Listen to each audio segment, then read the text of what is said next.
a thought-provoking new ad from beer maker Heineken has received a warm welcome on social media. Stark contrast from the thrashing Pepsi received for that out-of-touch ad released last month. Both spots take on social issues, but apparently this is how Heineken got it right. Take a look. I would describe my political views as the new right. I say that I'm left.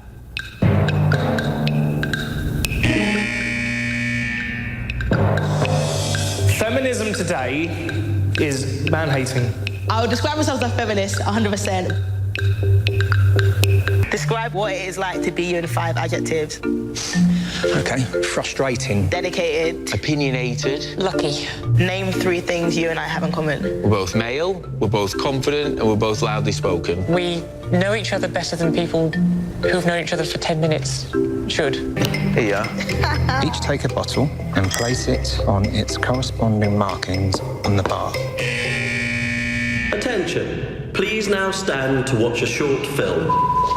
So transgender, it is very odd.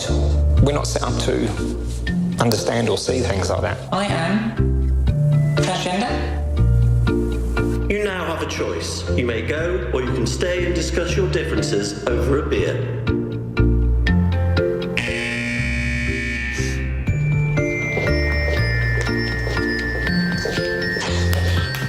I'm only joking. You had me for a second then. Well, I'm having a drink. I'm having a drink. Yeah. I want to discuss. Beer. Yeah, beer and discuss.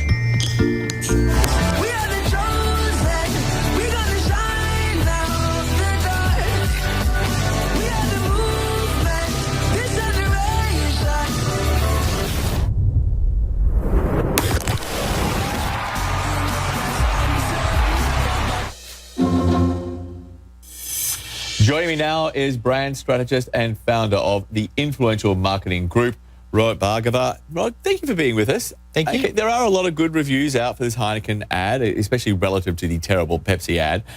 Here's one. Heineken just put out the antidote to that Pepsi Kendall Jenner ad. Also, look at this one. Watch Heineken's ad about political unity succeed where Pepsi's failed. You like this ad. Do you think this Heineken ad works? Why? It works because they start with the story. And I think what Pepsi did wrong is they started with the product. And if you look at the ad for Pepsi, it starts with a product shot, it ends with a product shot, and there's 11 gratuitous shots of people drinking Pepsi for no apparent reason in the ad.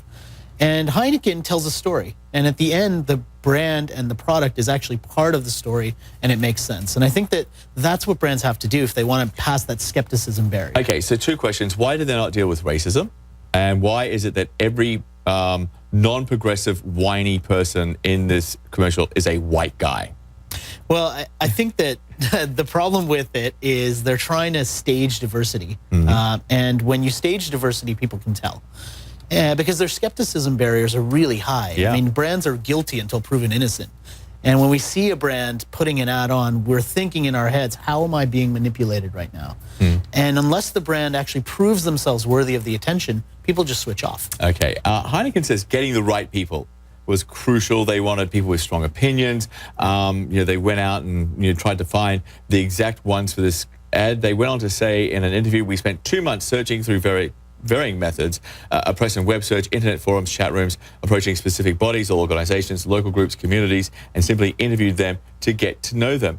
Yeah, the thing which I thought was interesting about that comment, if you go online, if you go into a chat room online and it's not exactly, the high point of intellectual discussion around the world right now. I mean, I just kind of don't buy that.